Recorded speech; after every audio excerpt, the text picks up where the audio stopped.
this video, I want to share with you 7 things that I wish all of my cake customers knew. And I'm speaking for most cake decorators here. I know not everybody's going to agree with me, but I find that these things happen a lot, and I just want to try to educate the public.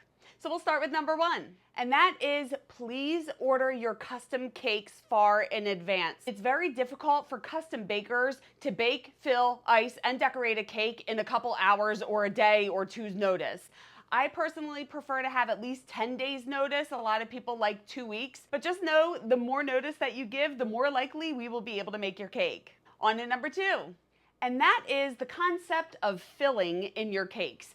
I don't know why people get so weird when they hear the word filling. They think it's going to be filling like a jelly donut, like a jelly filling, and I don't want filling in my cake. Filling is simply just icing in between the cake layers, and it helps add a little stability to your cake. It makes it more structurally sound. So this is what a cake that's not frosted looks like on the inside. It has layers of cake plus layers of icing, which is quote unquote the filling. So don't be scared when you hear the word filling. It's just icing in between the cake layers.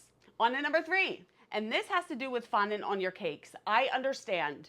A lot of people do not like fondant. They don't like the taste. I personally don't like the taste of fondant. I never eat fondant when I'm eating a cake. I feel like it's chewy, and cake is more of a softer texture.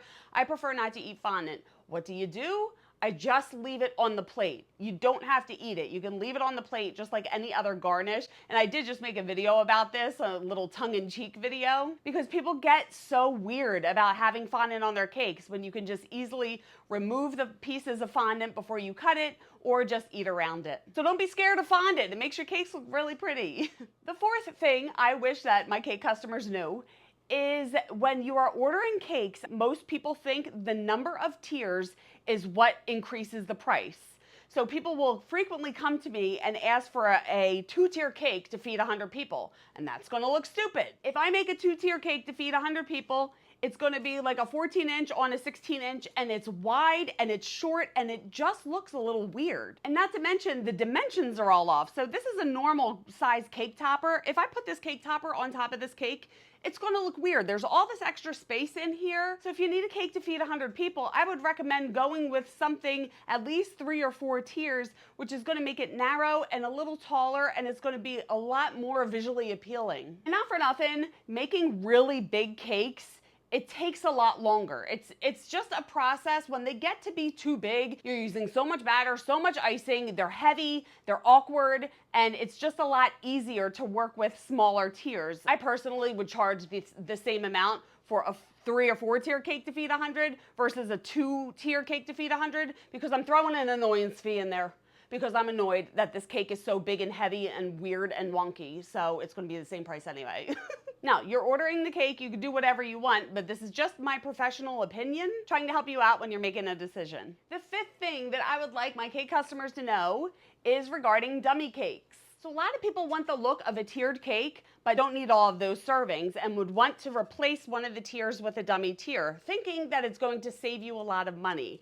Does it save time in the baking and filling of the cake? Yes, but I still have to frost it and decorate it like a regular cake. And the cost of this is probably a little more than the ingredients needed to make a cake this size. So the price is going to be similar, and I just recommend that if people want to have a 2-tiered cake, you might as well just get 2 tiers of cake, because it's going to be the same price anyway. On to number 6. And this is something that I know I always say, and I'm sure some people are getting really annoyed with me, but can we not put really long messages on big custom cakes? It's an old school way of thinking. I understand it. That's how cakes used to be. It used to say, "Happy birthday, Lisa. We love you so much. We hope you have a wonderful year," blah, blah, blah. Had this long message on a cake, but it was a sheet cake, which is long and flat, and you could put a message on there. When you're doing big custom cakes, sometimes, like on this cake, a little message can look cute because it goes with a theme. But for the most part, I just feel like it's ruining the design. It just makes it look weird. Can I put a happy birthday banner on it? Yes. But even at that, like I always say, we are at the party for Lisa, and we know that the cake is for Lisa. Does the cake have to say, "Happy birthday, Lisa, we love you"? We're all telling Lisa that we love her. at the party. The cake doesn't have to say it.